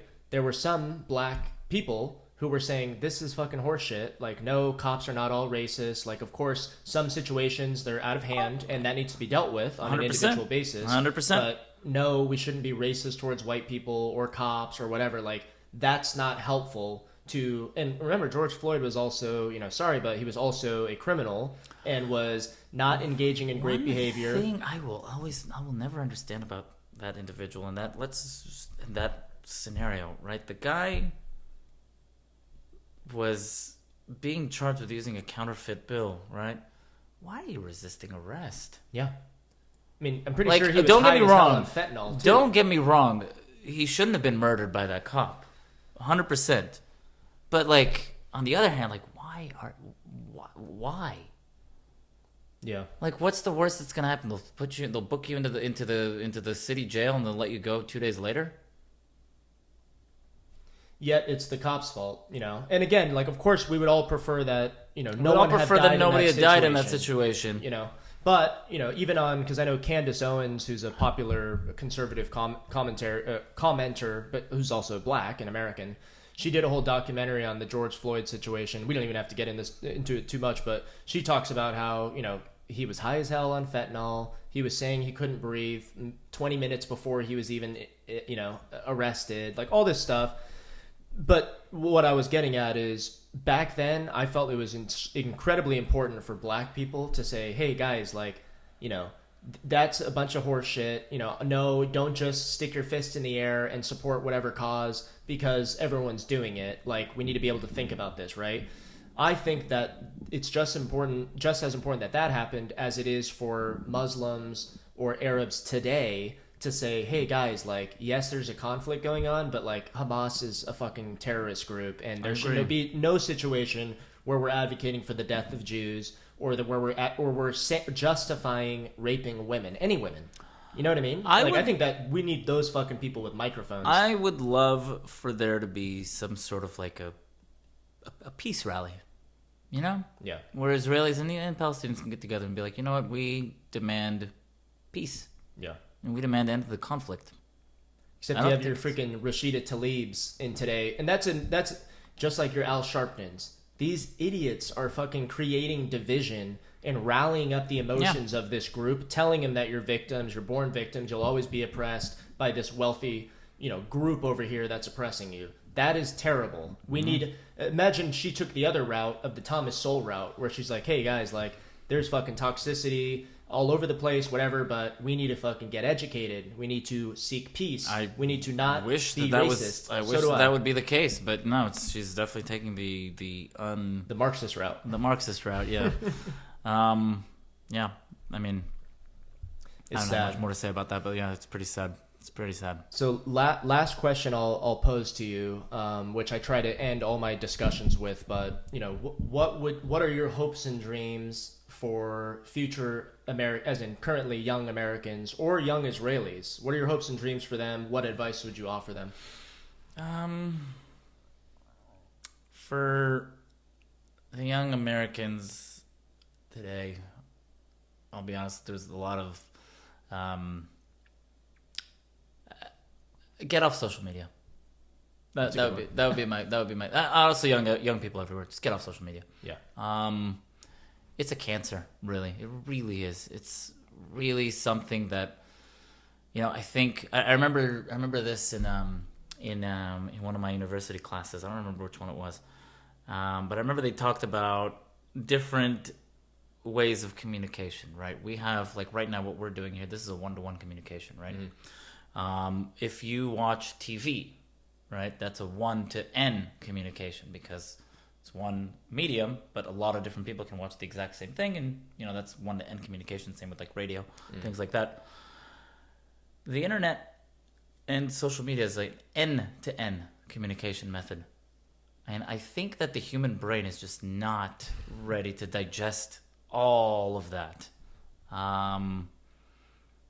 I think it took humanity a long time to digest one-to-N communication, right? Once the printing press came out, and you know, radio and TV, all that stuff. That took, you know, between the printing press and TV, or the start of the internet, 500 plus years. I don't know exactly when the printing press was invented, but it was around the Middle Ages, I would say, right? So probably hundreds of years between those two mediums for humanity to kind of digest that form of communication. Yeah, that revolutionary addition to humanity. Exactly.